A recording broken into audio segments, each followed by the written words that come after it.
Right, at long last I've managed to catch up with you, Tony. You haven't really been avoiding me like some supporters have been imagining. Absolutely not, Gary. You've been the highlight of my year. Now you just keep it to once or twice, and it used to be every week. So no, you're always welcome, and I've missed doing your interviews as well. Well, a good chance to catch up. A lot's happened since we last spoke. Obviously, the good recent news is that you've committed to the club for another 2 years. Was it a tough decision to make? No. On neither account. I think it's been the most enjoyable part of my career since I've been here, and I'm enjoying it. And we're building here, and we're building on and off the park, and we've been through a rebuild with some stuff on the park. It's been what I'd say. I wouldn't say a tough couple of years. It's been challenging at times, but we certainly needed to go through. When you've got an ageing group of people, you need to freshen it up, and you need to bring in some new blood and fresh blood, and we've done that. And we've done that a little bit off the field too, which has freshened us up as well. But I think we're building nicely on the performance side, and the next couple of years should be interesting for us. And we're enjoying what we're doing at the moment, but I'm looking forward to the next couple of years as well. So yeah, I'm really pleased, and it was just a matter of time that was going to be done. I don't think there's been any other issues. I know there were some silly rumours flying around. I was going to say, where did that story come from about you going to Hull KR? Oh, wow. Yeah. I don't know. I mean, actually went into print, that one. How could you make it up? I'm not sure. No disrespect to Hull KR, but absolutely. It didn't seem an obvious move. No. I think because they haven't made their announcement about their coach, I think it was more a fishing expedition from somebody in the press rather than anything that was actually being rumoured. I think it was to try and flush out who the appointment of is going to be of the Hull KR coach. So I think I was being used up a little bit in that respect, and so no drama, and no harm done. Simon and I sit down and every couple of years and work things out, and we did it all very simply again, and a matter of a coffee and getting it done. Longest serving coach in Super League, and another 2 years at the same club now. Did you ever envisage that when you first joined Warrington? I don't know. I knew, I felt at home when I started here. I felt like it was a good fit. I think must have been all those interviews with me. Yeah. You helped make it easy for me, Gary. But I think we've been a good fit for one another, and I'm respectful of everything that's happened prior to me coming here. There's a process and that needed to happen, and you go through, and some improvements in the team. But I think I was just the right sort of fit for the time, and it's been enjoyable ever since. We haven't. There's a couple of things that have eluded us, and we're still striving to get. But when you actually see some of the transforming teams now struggle, it probably puts things into perspective about our last. Lower leagues are now. Absolutely, and I know last year was a tough one in terms of not making the top four, but in the previous systems it's making the top 8, and if you come in at 6, you still have a chance at the championship, which has been done before, and we didn't get a chance to do that because we actually, by the end of last year, we were one of the form teams right at the back end of it. But it's probably put things in perspective a little bit when you see some teams lose some of their players through retirement, but injuries is the other big one. And we've had a fair injury. We're still going through the mill with injuries, aren't we? We sure have. We had 14 out, 14 of our full-time squad out last week, and we coped. But I know with different opposition last week, but we've coped a whole lot differently this year. We've had more depth in numbers, and I think last year was a big lesson for us about that. But in retrospect, when you look at how many injuries we had last year, and how we coped with it, we did remarkably well, considering. So, yeah, but there's a lot of injuries in Super League. It's a bit concerning, the large amounts of numbers that have been out on a regular basis. So I think players hitting each other harder than they used to. I think short turnarounds have caught up, and that's probably bearing a bit of overplaying at times, and maybe even at an early age. Some of these young boys being thrown in. I'm very conscious, and I talked to George King about it. He's a big young man, but I try not to overplay him minutes-wise, when I can. I think last year he played too many games for what I would have liked his development to be. He's a good player, don't get me wrong, and he can cope with a lot of things. But I think it catches up to people in the end, and I think because we haven't had a development between 19s and first grade, throwing young guys in and when we have had injuries and making them play too many minutes at a too high a level, ultimately, catches up. They might get through it at the time, but in 2 or 3 years' time of doing it too much and the short turnarounds between games, I think catches up. But that's only theory. There's been some studies being done about and research being done about how these injuries are occurring, why, but are they getting more powerful and faster? And absolutely, then the impact is probably bigger than it's ever been. So there's something gives, yes. Well, there's only so much bone on bone can take, isn't there? Yeah, that's it. Well, we try to put muscle on muscle, but the muscle to protect them, but it gives them more power. So,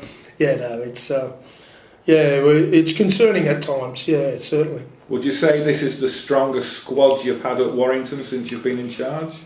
More depth. There's probably, strong in depth, I'd say. I think people are better prepared for, or closer to being able to play a role in the team across the board. I think we've had a lot of talent in the past, and when some of the guys from years gone by, we had a really experienced team.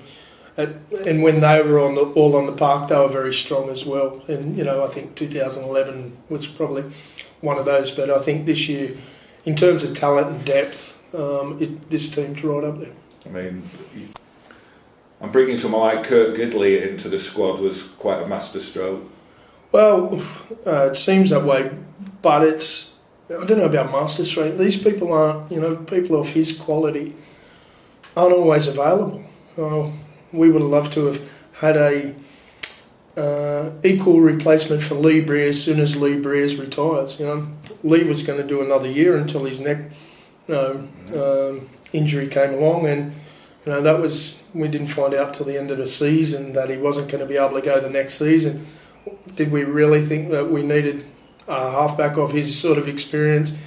Well, it's hard to replace that, and it took us a while to find that, and we hoped a couple of other options would be suffice until we, or develop into a Lee, not Lee Breers, but their own, their own person. But it didn't happen. It didn't quite happen, and have we suffered because of it? Our kicking game and some of those sort of things were absolutely. And as we've seen in this last, this season in particular, most games we've had a terrific kicking game. The last couple of years, I haven't been able to say that too often. It was affecting us, and the kicking game is so important in rugby league nowadays, particularly the winter months when you can't run it and pass it as much and as fluently as we like to.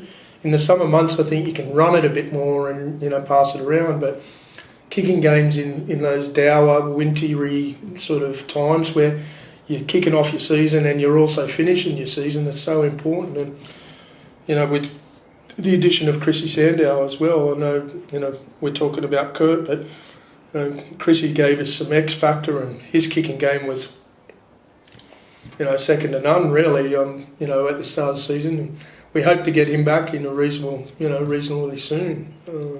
He's way ahead of schedule in terms of his recovery, and fingers crossed that when he does return that he doesn't re-injure, because that's the big thing about hamstrings. You don't want to rush him back, do you? Absolutely. So it's about a month. We're hoping, fingers crossed. He probably should be 5 or 6 weeks, but the way he's recovering. It could be a month if everything goes to plan, but we certainly won't rush him ahead of time. So along with you committing to the club for another 2 years and Kurt Gidley extending his stay here, we also had the news that the chief executive Roger Draper was committing to the club as well. How big a boost was that? Massive, yeah. He's been great, Roger. It's been a breath of fresh air, and he's done a lot of things that this club has needed. I think in the performance side of things, things have been ticking over for the last number of years, and overall our facilities and then our the people that we've got about working for us have been developing and improving. We probably just weren't interacting with our support like we should have, and our support and sponsors. Now we're asking them their opinions, and we're getting their opinions and then doing something about it. And I think there's been a connection with our support again, and I think it's been many years since there's been that connection. We've had following, and we've had people that love the team but probably haven't loved the club. I think they're falling in love with the club again, because once people start to get listened to and cared for and respected, I think it becomes a mutual thing then, and things are developing well. By listen, as a club, we know we haven't got everything just right, just perfect, and nor can you, and you can't keep every single person happy in professional sport, that's for sure. But we're trying to keep more happy, and people to understand that we're trying, both on and off the park. It's in sport, and it's a bit like us. Sometimes we'll have a below par performance. That's we try to avoid them when we can, but and we're trying our best at all times. But it does happen. Same happens off the field, but at the moment we're trying our hardest on and off the field, and it makes it a whole lot better place. And I think bringing it back to your question, has Roger played a huge part in that? Absolutely massive part in it, and so it's been a terrific signing. When you first arrived at Warrington, it was a club with a bit of a reputation of problems off the field, away from it, discipline issues. How was the discipline in the camp these days?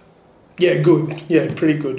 They're a good bunch. They are young lads, so there's always going to be something around the corner. Boys will be boys. Absolutely. Men will be men, and adults, and human beings will be human beings as well. And occasionally but it's not on a weekly basis or very regular at all. They're disciplined, and I've got to say there's not many that go off the rails in this group, and they're pretty trustworthy people, and they respect other people, and respect one another, and that's what life's about, really, respecting other people. And you don't stuff up too many times when you actually show respect to one another as human beings. So, but we all err as well, and make some errors from time to time, and we don't go without incident, but there's certainly few and far between, and so fingers crossed that keeps going. So it's all positive. Yeah, I'm mostly positive. We're realists as well. Yeah. We're realists. I'll say it. We're having a strong season at the moment. Yeah. Top of the league, but a strong season. But we're not taking it all for granted either. There's a lot of things that we need to keep doing well and improve on in order to either maintain that top of the league or be competitive enough to be competing at the back end of it. So there's it's been a solid start, and there's been some things that I'll say the Huddersfield game, I thought we defended really, really well that night, but our attack was horrible. Now, it was hard to take at that period of time, but it did us a favour. Even that negative did us a favour. It kicked us into gear a bit, and we had a really good look at ourselves, and we've tried to maintain the defence. And last week, I know it was against Oldham, but rarely come up with this sort of in any game. But we had 3 missed tackles for the game against Oldham last week. Just remarkable. So our defence was brilliant, and eventually our attack kicked into gear as well. And the Huddersfield game played a big part in that. So even when we have some negatives, that's how we are as a team. We look at them and try to turn them into how can we use that, how can that better us for the future. So yeah, we're learning all the time. Okay, Tony, well, thanks for your time. It's been great to catch up. My pleasure. Look forward to catching up with you again in the not too distant future. Always welcome, Gary. Cheers, Tony.